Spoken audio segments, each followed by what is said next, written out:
xubnihii guddidii dhexdhexaadinaysay khilaafkii soo kala dhex galay xisbiyada mucaaridka iyo sidoo kale xukuumadda Somaliland ee muddooyinkii u dambeeyay ku kala dhex jiray khilaafkii soo kala dhex galay xisbiga mucaaridka ee wadani iyo sidoo kale xukuumadda Somaliland ayaa maanta waxay si rasmi ah u shaaciyeen mar ay warbaahinta la hadlayeen in la kala diro xubnaha komishanka cusub ee doorashooyinka isla marhaantana laga qaado xilkii xasaanada ay guddidaasi hadda hayaan.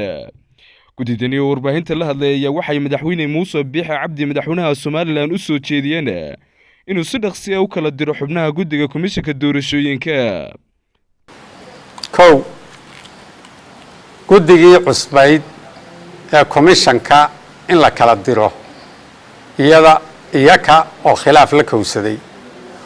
labo in la soo celiyo guddidii hore ee komishanka annagoo ku sababaynay khibradda iyo tababarka ay leeyihiin labadanaba in la waafajiyo shuruucda dalka u yaalla.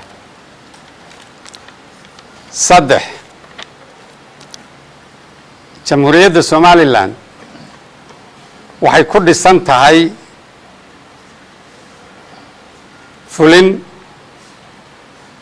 sharci dejin iyo garsoorka. xisbiyada mucaaridku waa inay ixtiraamaan oo qadariyaan oo ku kalsoonaadaan madaxweynaha iyo wasiiradiisa, golaha guurtida, golaha wakiilada iyo maxkamadda sare. wax deelqaafana aan loola iman. xisbiyada mucaaridka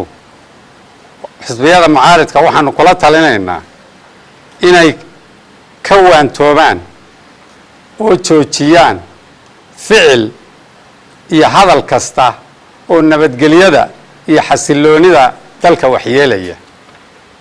qodobkii muddo kordhinta loo kordhiyey baarlamaanada guddidu waxay isla garatay in xukuumadda, xisbiyada iyo komishanka cusub ee la soo sameeyaa ka wada hadlaan sida ugu wanaagsan iyo waqtiga ugu habboon ee ummadda reer Somaliland doorashay sugaysaa doorasho loo qaban laana go'aamiyaan.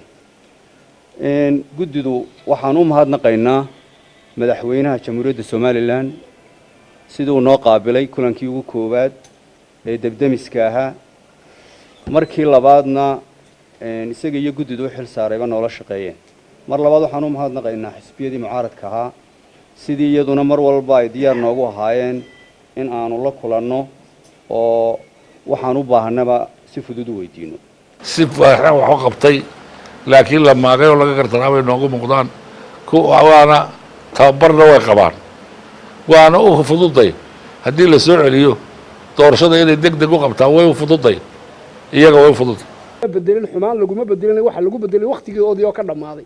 marka annagu haddaanu guddidaanahay horta waxa aan soo jeedinaynaa waa soo jeedin iyo tala bixin ma aha go'aan amar ah oo waa sidaa ay go'aamine aanu leenahay ma aha waa tala soo jeedin.